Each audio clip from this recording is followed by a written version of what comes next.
Welcome to this tutorial on Download Master Data in SAP IBP Manage Master Data app. We can download master data in Manage Master Data app or save master data workbook to local file. In this tutorial, you'll learn how to download master data in Manage Master Data app step by step. Step 1. Enter the master data type name you want to download in the search field. For example, the master data type name could be IM product. Step 2. Click the search icon.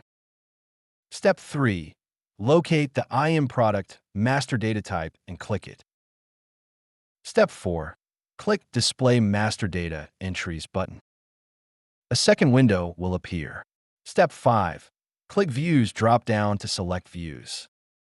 For example, ABC_XO_ code. Step 6. Click Excel icon.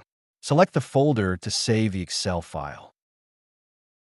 To summarize, downloading master data in Manage Master Data app involves selecting the master data type, choosing the view, and downloading the data. Thank you for watching this tutorial. We hope you found it insightful.